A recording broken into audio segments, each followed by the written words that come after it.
1.5 करोड़ की आबादी वाले बेंगलोर शहर में एक मिडिल क्लास फैमिली भी रहती थी। स्वतंत्र पाले लोकेलिटी में रहने वाली ये मिडिल क्लास फैमिली काफी सीधी सादी थी। घर में सिर्फ माँ, बाप और एक बेटी थे। घर के मुखिया ए गोपाल अपने परिवार की देखभाल करने के लिए टाइल्स लगाने का काम करते थे और माँ वरालक्ष्मी एक हाउसवाइफ थी और घर की इकलौती बेटी 20 साल की यामिनी प्रिया बनाशंकरी के एक कॉलेज में बी फार्मा के फर्स्ट ईयर में थी। ए गोपाल और वरालक्ष्मी जी अपनी बेटी से बहुत प्यार करते थे और यामिनी प्रिया भी सभी बच्चों की तरह अपने पेरेंट्स को बहुत ज्यादा खुश और प्राउड फील कराना चाहती थी। इसलिए वो 2 साल का ब्रेक लेके अपने पहले नीट अटेम्प्ट की तैयारी कर रही थी, क्योंकि उसका सपना एक डॉक्टर बनने का था। लेकिन अफसोस वो नीट क्लियर नहीं कर पाई। यामिनी जितनी काइंड हार्टेड और शांत बच्ची थी, उतनी ही हार्ड वर्किंग और स्ट्रॉन्ग भी। Instead of feeling sad and losing all hope, उसने डिसाइड किया कि वो अब और साल वेस्ट नहीं करेगी। डॉक्टर नहीं बन पाई तो क्या हुआ, वो फार्मा का कोर्स करेगी। इस डिसीजन को उसके फैमिली ने फुल सपोर्ट किया और यामिनी ने बनाशंकरी के एक कॉलेज में बी फार्मा के कोर्स के लिए अप्लाई कर दिया। She was a very good girl, very kind hearted person. ತುಂಬ ಡ್ರೀಮ್ಸ್ ಇತ್ತು ಅವಳಿಗೆ. ಅವಳ ಡ್ರೀಮ್ಸ್ ಎಲ್ಲ ನಮ್ಮ ಹತ್ರ ಹೇಳ್ಕೊಳ್ಳೋಳು. ತುಂಬ ಸೈಲೆಂಟ್ ಹುಡುಗಿ. ಸೊ ಎಲ್ಲರ ಹತ್ರ ತುಂಬ ಚೆನ್ನಾಗಿ ಮಾತಾಡೋಳು. ಅವಳ ಕೆಲಸ ಏನಿದೆ ಅಷ್ಟೇ ಮಾಡ್ಕೊಂಡು ಹೋಗೋವಳು. ಯಾರ ಹತ್ರ ಮಾತಾಡ್ಲಿಲ್ಲ. ತುಂಬ ಚೆನ್ನಾಗಿ ಓದೋವಳು. ನಮ್ಮ ಹತ್ರ ತುಂಬ ಚೆನ್ನಾಗಿರಲಿಲ್ಲ. ಈ ಥರ ಆಗುತ್ತೆ ಅಂತ ಅನ್ಕೊಂಡಿರಲಿಲ್ಲ. अब वो पूरी जी जान से सिर्फ अपनी पढ़ाई पे ध्यान दिया करती थी। सो घर से कॉलेज और कॉलेज से घर, that was her daily routine. और देखते ही देखते कब फर्स्ट ईयर के एग्जाम्स का वक्त आ गया उसे पता ही नहीं चला। लेकिन फिर भी यामिनी अपने एग्जाम्स के लिए पूरी तरीके से तैयार थी। 16 अक्टूबर 2025 एग्जाम का पहला दिन सुबह 7 बजे यामिनी अपने घर से एग्जाम देने निकली थी। वो वहां एग्जाम लिख रही थी और उसके पेरेंट्स वेट कर रहे थे कि कब यामिनी उन्हें एग्जाम खत्म होने के बाद फोन करेगी और बताएगी कि उसका पेपर कैसा गया। एंड उसका फोन आया भी उसके पेरेंट्स को and it was exactly how they hoped for. दोपहर को यामिनी का फोन आया। उसने बताया कि उसका एग्जाम बहुत अच्छा गया था और अब वो घर के लिए निकल रही है। हर फैमिली वाज रिलीव्ड क्योंकि पिछले कुछ महीनों से घर में थोड़ा स्ट्रेस का माहौल था and her parents they were just happy कि घर में स्ट्रेसफुल माहौल होने के बावजूद भी यामिनी ने अपना एग्जाम अपनी पढ़ाई ढंग से करी। शाम के 2:30 बजे श्रीरामपुरम पुलिस स्टेशन में एक कॉल आता है। मालेश्वरम के एक मंत्री स्क्वायर मॉल के पीछे रेलवे ट्रैक्स के पास झाड़ियों में एक लावारिस पड़ी थी। जब पुलिस वहां पहुंची तो उन्होंने देखा कि उसके चेहरे पर लाल मिर्च लगी हुई थी और नेक एंड फेस पर सेव किया गया था। के पास एक बैग था। बैग में आइडेंटिटी कार्ड और उस पर एक नंबर। उस नंबर पर कॉल किया गया उसके घर वालों को ये दुख भरी खबर देने के लिए और फोन लगा स्वतंत्र पाले लोकेलिटी में रहने वाले गोपाल जी के घर में। उन्होंने फोन पर बताया कि उनकी बेटी यामिनी प्रिया को किसी ने बड़े ही बेरहमी से दिया है। ये खबर सुनने के बाद गोपाल जी अपने कानों पर विश्वास नहीं कर पा रहे थे। उनकी फूल सी मासूम बेटी जिसने उनसे कुछ ही घंटों पहले बात करी थी, जिसके लिए वो लोग घर पे इंतजार कर रहे थे, वो अब कभी भी वापस नहीं आने वाली थी। उनके दिमाग में हजारों सवाल दौड़ रहे थे, क्यों, कब, कैसे और कौन। लेकिन तभी उनके दिमाग में एक नाम आया और वो था विघ्नेश का।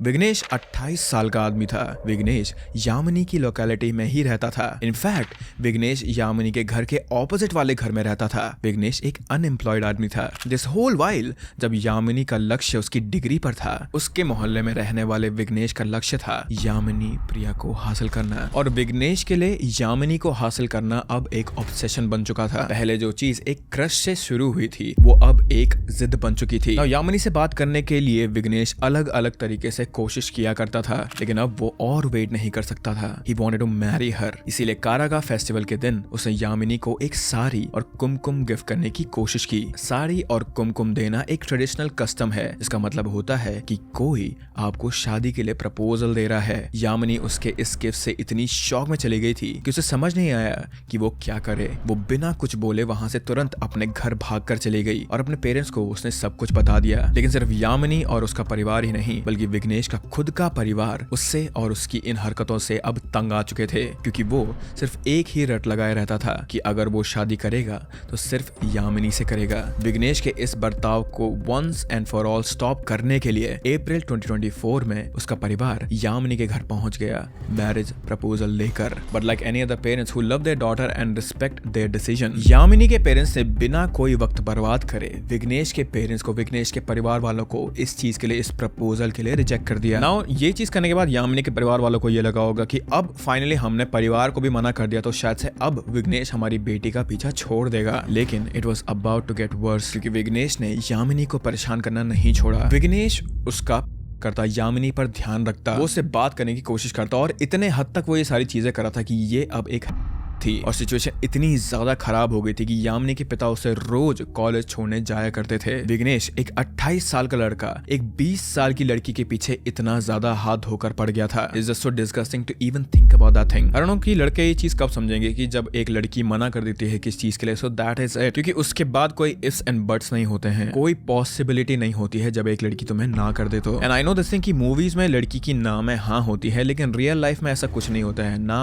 Means no only. लेकिन अफसोस विघ्नेश ये चीज समझ नहीं पाया क्योंकि उसे तो सिर्फ यामिनी चाहिए थी। यामिनी उसकी इस से इतनी परेशान हो गई थी कि उसने अपने फैमिली को सब बता दिया था। And like good and responsible parents, Yamini की फैमिली ने पुलिस में कंप्लेन कर दी थी और उसके बाद पुलिस वालों ने विघ्नेश से सिर्फ एक अंडरटेकिंग साइन करवाया, लेकिन कोई लीगल एक्शन नहीं लिया उसके अगेंस्ट। विघ्नेश का परिवार उनके नेबर्स थे, वो अच्छे लोग हैं और विघ्नेश की जिंदगी बर्बाद हो जाएगी अगर उसके अगेंस्ट केस हुआ। ये चीज सोचकर यामिनी के परिवार ने विघ्नेश के खिलाफ कोई FIR नहीं फाइल करी। Now in India stalking is a cognizable offence, यानी अगर विक्टिम की फैमिली FIR फाइल ना करे तो भी पुलिस की ये ड्यूटी बनती है कि वो खुद स्टॉकर के खिलाफ FIR फाइल करें और उसके खिलाफ एक्शन ले। बट पुलिस ने ऐसा कुछ भी नहीं किया यहाँ पर, they let him go just like that. लेकिन इससे एक चीज हो गई थी कि पुलिस की वार्निंग के बाद से ही विघ्नेश ने यामिनी को परेशान करना बंद कर दिया था और अब यामिनी और उसके परिवार वालों ने भी एक राहत की सांस ली, क्योंकि अब उनकी बेटी बिना किसी डर के आराम से कॉलेज जा सकती थी, बिना किसी डर के मोहल्ले में घूम सकती थी। पर उनका ये रिलीफ ज्यादा दिन तक नहीं टिकने वाला था, क्योंकि विघ्नेश के लिए इस रिजेक्शन को एक्सेप्ट करना आसान नहीं था। और उसके सर पर सिर्फ एक ही सोल्यूशन था इस रिजेक्शन का, और वो था रिवेंज। और यहीं से उसका प्लान शुरू हुआ।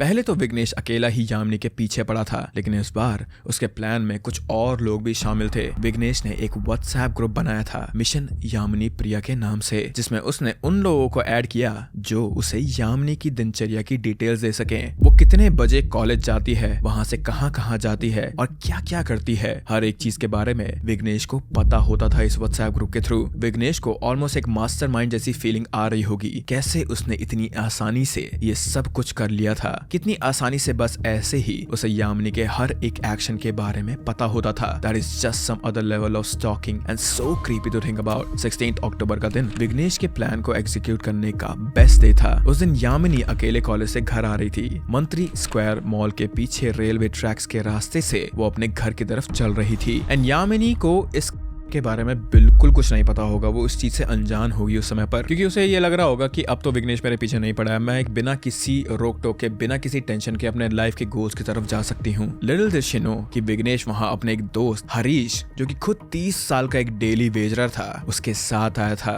और विघ्नेश और हरीश यामिनी की ताक पर बैठे थे। वो वहाँ बैठे थे अपना बदला लेने के लिए। जैसे ही विघ्नेश को यामिनी दिखी, वो बाइक पर यामिनी के पास आया। अलेजिडली पीछे से उसके पर किसी चीज से किया उसने, जिससे यामिनी जमीन पर गिर गई। विघ्नेश ने यामिनी के पर लाल मिर्च फेंकी और से उसके और पर बैक टू बैक करने लगा। वो उस पर बदला लेने का नशा इस कदर तक सवार हो गया था कि उसे रियलाइज भी नहीं हुआ कि कब करते करते उसके खुद के हाथ में लग गई थी। और जब उसे लगा कि वहां उसका काम हो गया है, तब वो बाइक पे वापस सवार होके वहां से भाग गया। यामिनी वहां उसी हालत में पड़ी रही, fighting for her life. And I can't even imagine this thing कि उसके दिमाग में क्या थॉट्स आ रहे होंगे उस समय पर। She was just 20, so young, so much to look for in her life, so much to achieve. और ये सब किसी आदमी के ऑब्सेशन की वजह से उसे अपने हाथ से खोना पड़ा। वहां आसपास के लोगों ने जब झाड़ियों में एक नोटिस करी तो उन्होंने तुरंत पुलिस को कॉल किया। जिस वक्त पुलिस तक पहुंच रही थी, उसी वक्त विघ्नेश स्वतंत्र पाले लोकेलिटी में अपने घर में था। हफड़ा तफड़ी में वो एक कमरे से दूसरे कमरे में भाग रहा था, कुछ कपड़े ले रहा था, कुछ सामान पैक कर रहा था अपने और अपने माँ बाप का। अपना सामान लेकर वो लोग रिक्शा में बैठ के वहां से फरार हो गए। और उसके घर के बिल्कुल सामने यामिनी का परिवार इस बात से बिल्कुल अनजान था कि उनकी बेटी नहीं है। ಯಾರು ಇಲ್ಲ, ಅವನು ಆ ಥರ ಮಲ್ರು ಮಾಡಿಬಿಟ್ಟು ಬಂದು ಆಟೋದಲ್ಲಿ ಬಂದು ಅವ್ರ ಅಪ್ಪ ಅಮ್ಮ ಅವರು ఇబ్బరిని పిలుచుకొని ఆటో ఎత్తుకొని పోదాం. पुलिस ने बिना कोई टाइम वेस्ट किए तुरंत वहां के सीसीटीवी चेक किए and fortunately CCTV footage Yamini के फादर के विघ्नेश पर शक होने की वजह से and to top that Vighnesh का यूं अपनी फैमिली के साथ फरार होने की वजह से इट वाज क्लियर कि विघ्नेश ही वो था जिसने ये कमिट करा था. पुलिस ने विदिन 24 आवर्स विघ्नेश कहाँ है इसका पता लगा लिया था. विघ्नेश अपने दोस्त हरीश के घर 16 देवनाहली में छुपा हुआ था. उसके हाथ में लगी हुई थी जो ये साफ इशारा कर रही थी कि वो इसके पीछे ही था. इंटरोगेशन शुरू होते ही विघ्नेश ने कन्फेस कर लिया था कि उसने ही यामिनी को क्योंकि यामिनी ने उसका प्रपोजल रिजेक्ट किया था जिसकी वजह से उसके मन में यामिनी के लिए गुस्सा और नफरत थी. He wanted revenge and that is it. And just like that बिना कुछ सोचे समझे उसने बस गुस्से में यामिनी की ले ली. ना उस दिन जिस दिन यामिनी के पेरेंट्स ने पुलिस वालों को बुलाया था, अगर उस दिन पुलिस वालों ने स्ट्रिक्ट एक्शन लिया होता तो शायद आज यामिनी बची होती. एंड पुलिस वालों को यह भी पता होना चाहिए था कि विघ्नेश का ये कोई फर्स्ट पुलिस स्टेशन विजिट नहीं था क्योंकि इससे पहले भी विघ्नेश को अरेस्ट करा गया था. During Covid Vighnesh police officer की वर्दी पहन के लोगों से हफ्ता वसूली करता था and he was arrested for the same. अगर पुलिस पहले उसकी हिस्ट्री चेक करती तो शायद वो भी उसे सिर्फ एक अंडरटेकिंग पर साइन करके छोड़ नहीं देते. फिलहाल तो वो और हरीश पुलिस कस्टडी में हैं और अपनी सजा का वेट कर रहे हैं. विघ्नेश की मेंटालिटी उन टॉक्सिक लोगों जैसी है जो दूसरे के कंसेंट की कोई कदर नहीं करते और ये तभी क्लियर हो गया था जब उसने हरीश से ये कहा था कि अगर यामिनी उसकी नहीं हो सकती तो वो किसी और की भी नहीं हो सकती. Now honestly this case is very heartbreaking. पता नहीं हमारे देश में वो दिन कब आएगा जिस दिन हमारे देश की औरतें और बच्चियां बिना किसी डर के बाहर घूम सकेंगी and they won't have this constant thought कि उनकी जान को है बाहर. But with that Yamini Priya का केस अभी यहीं पे समाप्त होता है guys. And I hope that you guys are happy. I hope that you guys are healthy. Please be close to your loved one guys and I will see you very very soon. Bye bye.